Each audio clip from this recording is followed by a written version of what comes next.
پھر ان کا ہاتھ یوں دکھا کے فرمایا کہ بچوں کو حلال کھلاتے ہوئے حلال حلال حلال، رشوت، سود، چوری، ڈاکہ، حرام یہ نہیں، حلال۔ بچوں کو حلال کھلاتے ہوئے جو ہاتھ ایسا ہو جاتا ہے اس پہ جہنم کی آگ حرام ہو جاتی ہے۔ لیکن ایک مائنڈ سیٹ بن چکا ہے ہمارے ہاں کہ بس یہی دینداری ہے۔ مکمل دینداری بنتی جب اس کے ساتھ دنیا کے معاملات اور اخلاقیات درست ہوتے ہیں، پھر جا کے وہ مکمل دین بنتا ہے۔ اچھا، جس نے ان 4 شرطوں کے ساتھ دنیا کو کمایا تو کیا ہوگا بھائی؟ تو فرمایا لقی اللہ یوم القیامہ ووجہہ مثل القمر لیلۃ البدر، قیامت کے دن یہ اللہ کے دربار میں ایسے پیش ہوگا کہ اس کا چہرہ 14ویں رات کے چاند کی طرح چمک رہا ہو۔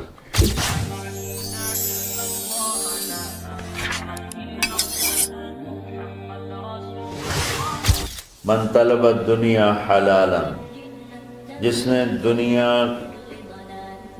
کمائی حلال، کاروبار کیا، نوکری کی، تجارت کی، زراعت کی، کوئی بھی ریڑھی لگائی، چھابا لگایا، سائیکل پہ منیاری بیچی، جو بھی کیا، من طلب الدنیا حلالا، جس نے دنیا کو طلب کیا حلال راستے سے، سعیا علی اہلہ، اب بھائی کیوں کماتے ہو؟ کہا جی بچوں کو کھلانا ہوتا ہے اس لیے۔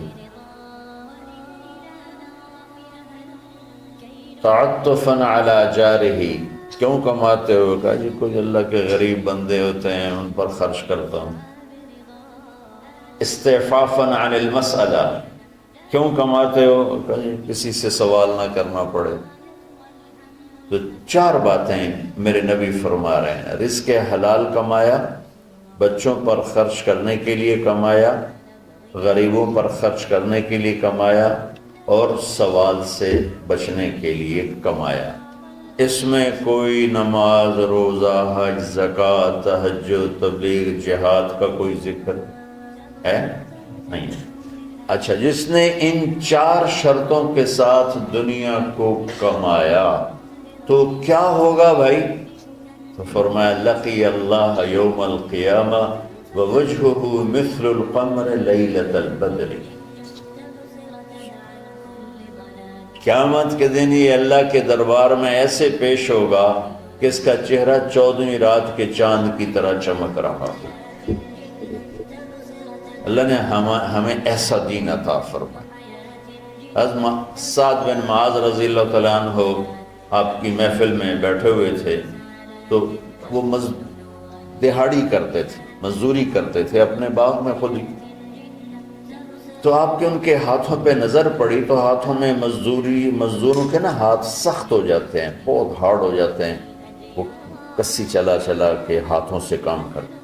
تو آپ نے دیکھا تو ان کے ہاتھ بڑے سخت۔ آپ نے ان سے پوچھا سعد یہ تیرے ہاتھوں کو کیا ہے؟ کہا یا رسول اللہ خود ہی مزدوری کرتا ہوں بچوں کا پیٹ پالنے کے لیے، تو وہ کام کرتے کرتے میرے ہاتھ ایسے ہو گئے ہیں، ٹھیک ہے،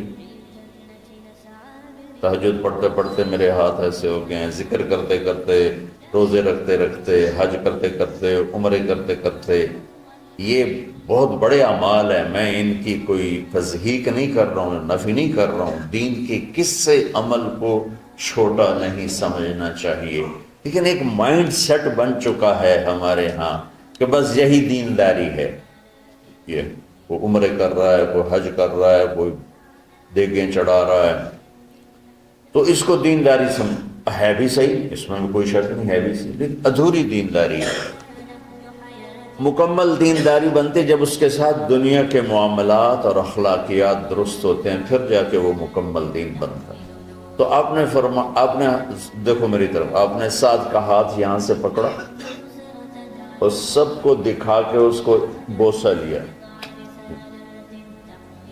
پھر ان کا ہاتھ یوں دکھا کے فرمایا کہ بچوں کو حلال کھلاتے ہوئے حلال حلال حلال، رشوت، سود، چوری، ڈاکہ، حرام یہ نہیں، حلال۔ بچوں کو حلال کھلاتے ہوئے جو ہاتھ ایسا ہو جاتا ہے اس پہ جہنم کی آگ حرام ہو جاتی ہے۔ وَكَذَلِكَ جَعَلْنَاكُمْ، بولو، امتاً،